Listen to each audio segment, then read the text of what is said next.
जी बिल्कुल, देखिए अब चंद्रशेखर आज़ाद जिस तरीके से कावड़ के मुद्दे पर बोले और फिर मुस्लिम प्रत्याशियों को साधने के लिए उन्होंने कहीं ना कहीं बोला कि 20 मिनट नमाज पढ़ने से ऐसा क्या हो जाता है। तो आप देखिए कि किस तरीके से स्ट्रेटजी अभी से बनाते हुए नजर आ रहे हैं और चाहे मुस्लिम वोट बैंक हो, ओबीसी वोट बैंक को भी अब साधने का प्रयास कर सकते हैं।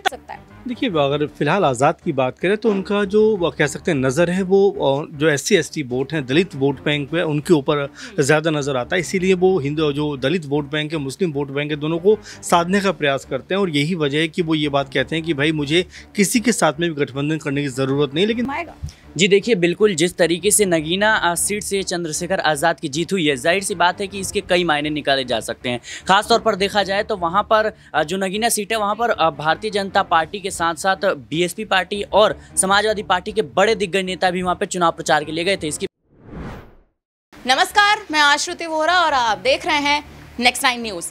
मैं अकेले चुनाव लड़ूंगा, किसी के साथ गठबंधन नहीं करूंगा, ये ऐलान है, ये बयान है चंद्रशेखर आज़ाद का। जी हाँ, इस बार के लोकसभा चुनाव में चंद्रशेखर आज़ाद ने जिस तरह से बहुमत के साथ जीत दर्ज की है और उसके बाद अब यूपी में उपचुनाव के लिए जो तगड़ी तैयारियां शुरू हो चुकी हैं, इससे पहले ही आज़ाद ने ये बड़ा ऐलान कर दिया है कि मैं किसी के साथ भी गठबंधन नहीं करूंगा, तो तमाम जो पार्टियां हैं वो प्रयास ना करें। वहीं इसी बीच उन्होंने ये भी कह दिया है कि हर एक राज्य में जहां जहां भी विधानसभा चुनाव अब आने वाले हैं, उस हर एक राज्य में अपने प्रत्याशियों को उतारूंगा और इस बार सरकार आज़ाद की बनेगी। ये बड़ा ऐलान कहीं ना कहीं चंद्रशेखर आज़ाद अपने बयान में कर चुके हैं। हम आपको वो उनका बयान भी सुनाएंगे, लेकिन उससे पहले आप ये जान लीजिए कि इस बार चंद्रशेखर आज़ाद ने जिस तरह से जीत दर्ज की है, कहीं ना कहीं उनकी जीत से तमाम एक तरह से विपक्षी दल में भी कहीं ना कहीं खलबली मच चुकी है और एनडीए के खेमे में खलबली भी मच चुकी है, क्योंकि कहीं ना कहीं आज़ाद की जीत के बाद से ही चंद्रशेखर आज़ाद की ओर जो रुख है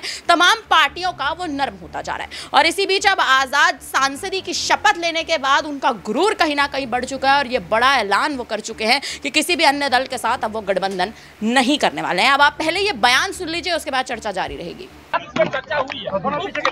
हमारा गठबंधन ऑलरेडी है और गठबंधन हमारा उत्तर प्रदेश की महान जनता से है। जिस महान जनता ने दोनों ही अलायंस के खिलाफ हमें जिता के नगीना से भेजा, उसी महान जनता के आशीर्वाद से हम लोग उपचुनाव अपने बलबूते पर लड़ेंगे और हमारा विश्वास है कि हम उपचुनाव बड़ी मजबूती से जीतेंगे। क्या साइकिल कांग्रेस या किसी से आपका अभी तक कोई बातचीत, क्योंकि चर्चा ये हो रही है कि 3 सीट कांग्रेस को जा रही है और बाकी ये ले रहे थे। कल पल्लवी पटेल को भी कहीं कि अखिलेश ने कहा है कि वो अभी पीडीए का हिस्सा है, तो अच्छी बात है। हम क्या कह सकते हैं, हम तो उत्तर प्रदेश की जनता को लेकर परेशान है कि उत्तर प्रदेश के नौजवान बेरोजगारी से परेशान है, भर्तियों में पेपर लीक हो रहे हैं, जो भर्ती आगे बढ़ती है उसमें आरक्षण घोटाले हो जाते हैं 69 शिक्षक भर्ती की तरह, महिलाओं पर जुल्म ज्यादती हो रही है, किसान को MSP गारंटी नहीं मिल रही, बाढ़ का से प्रभावित हो गया क्षेत्र और सरकार आपस में उलझी हुई है।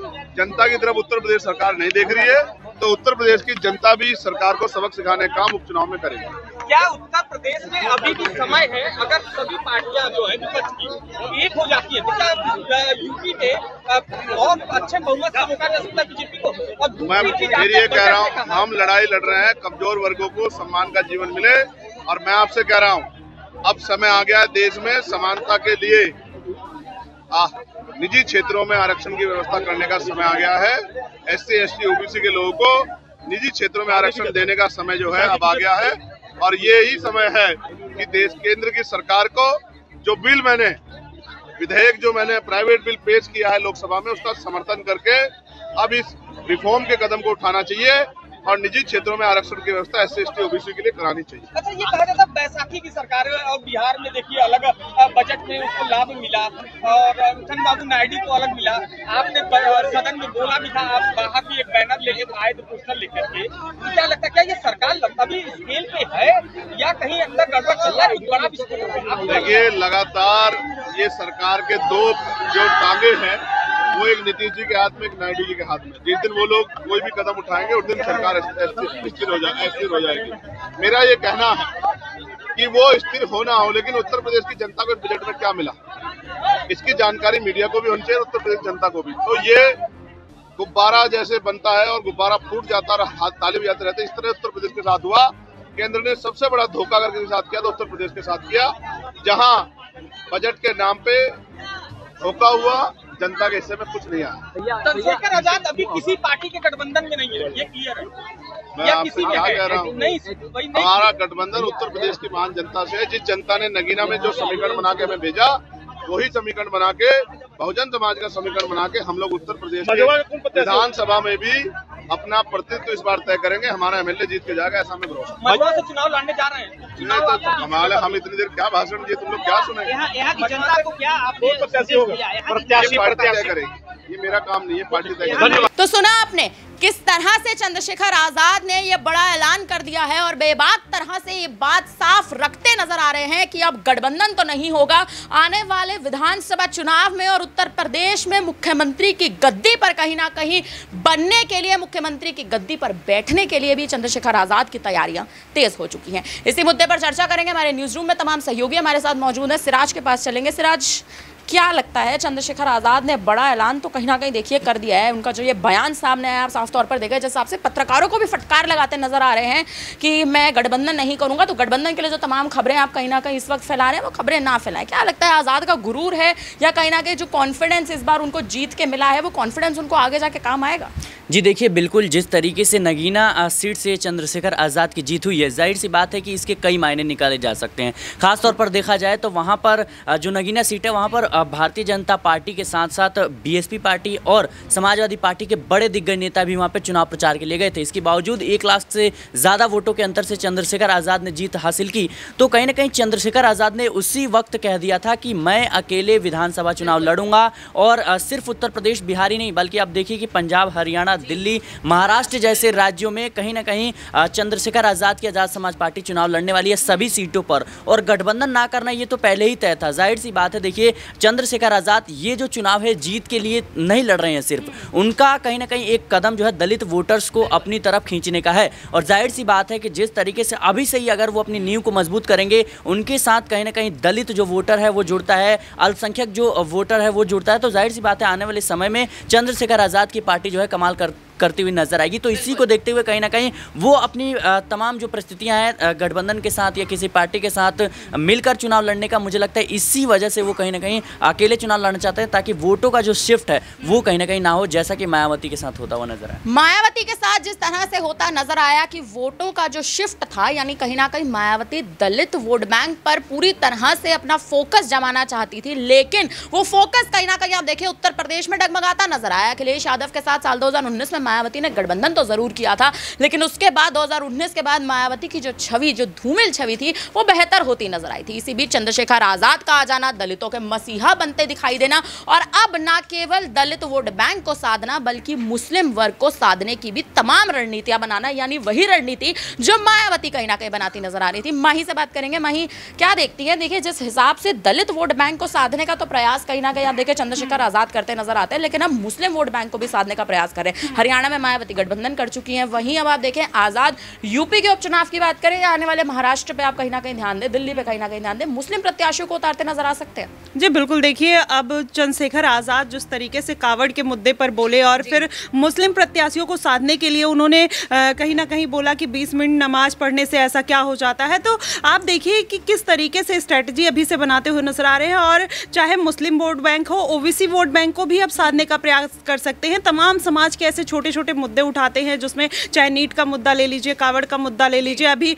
उत्तराखंड में किस तरीके से मस्जिदों को ढका जा रहा था, उस पर भी चंद्रशेखर आजाद खुलकर बोलते हैं। अभी मिर्जापुर के मझवा में जाते हैं, वहां पर भी देखिए मुस्लिम वोटर्स को साधने का वो पूरा प्रयास करते हैं। और सभी वोट बैंक को, जाहिर तौर पर अगर देखा जाए तो केवल मुस्लिम वोट बैंक चंद्रशेखर आजाद के लिए इंपॉर्टेंट नहीं है, ओबीसी भी अगर आएंगे उनके साथ, तभी वो इस बार के चुनाव में कहीं ना कहीं जीत हासिल कर सकते हैं। और श्रुति, अगर देखा जाए तो इस बार का जो उपचुनाव है कहीं ना कहीं चंद्रशेखर आजाद के लिए बेहद महत्वपूर्ण है। अगर वो 1 से 2 सीटें निकाल लेते हैं तो आने वाले विधानसभा चुनाव में उनकी जो राह है वो थोड़ी आसान हो जाएगी। और जो पार्टियां उनको अभी उतना तवज्जो नहीं दे रही है, चाहे अखिलेश यादव हो, भारतीय जनता पार्टी हो, कहीं ना कहीं मुझे लगता है कि आने वाले विधानसभा चुनाव में साधने का प्रयास करेंगे। और मायावती भी देखा जाए तो गठबंधन के लिए जो अभी हाथ नहीं बढ़ा रही हैं, अगर चंद्रशेखर आजाद के 1-2 सीटें निकाल लेते हैं इस बार उपचुनाव में, तो शायद मायावती भी कहीं ना कहीं गठबंधन के बारे में आजाद से बात करते हुए हुए नजर आ सकती हैं। मायावती कहीं ना कहीं गठबंधन के बारे में आजाद से बात करती नजर आ सकती हैं, लेकिन इसी बीच अगर आप देखें तो स्थिति कहीं ना कहीं इस प्रकार की बनी हुई है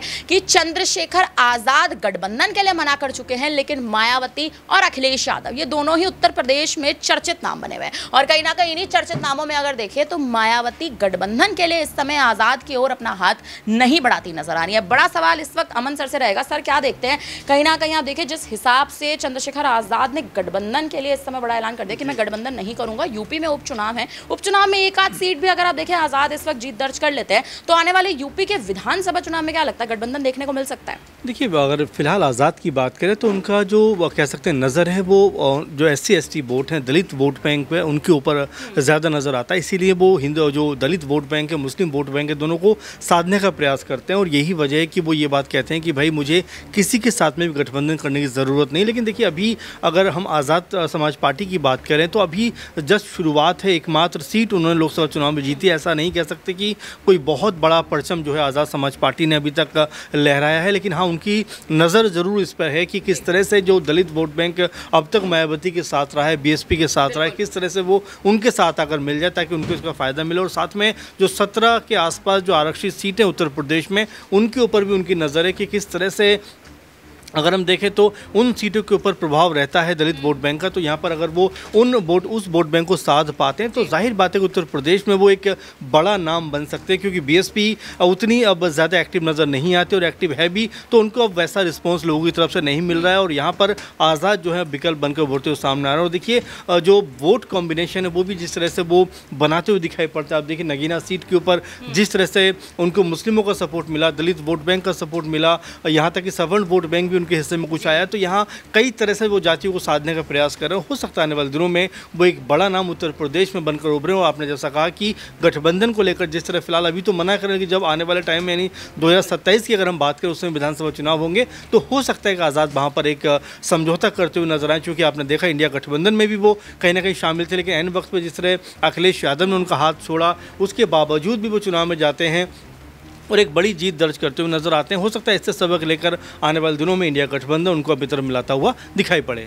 कहीं ना कहीं चंद्रशेखर आजाद की तरफ इंडिया गठबंधन भी अपना रुख जो है वो मोड़ सकता है। लेकिन यूपी में जिस हिसाब से अब उपचुनाव के लिए तैयारियां तेज हो चुकी हैं, आने वाले विधानसभा चुनावों के लिए भी कहीं ना कहीं जो नजरें हैं वो टिकाई हुई हैं तमाम नेताओं ने, राजनेताओं ने, तमाम पार्टियों ने। देखना अब ये दिलचस्प होने वाला है आने वाले समय में क्या चंद्रशेखर आजाद बड़ी रणनीतियों के तहत आने वाले समय में इन तमाम राज्यों में अपने प्रत्याशियों को उतारते, जीत दर्ज करते नजर आएंगे या नहीं। फिलहाल अब इस पर आप क्या कहेंगे, आप हमें कमेंट करके जरूर बताएं। तमाम बड़ी खबरों के लिए आप बने रहिए हमारे साथ, देखते रहिए नेक्स्ट टाइम न्यूज़। धन्यवाद।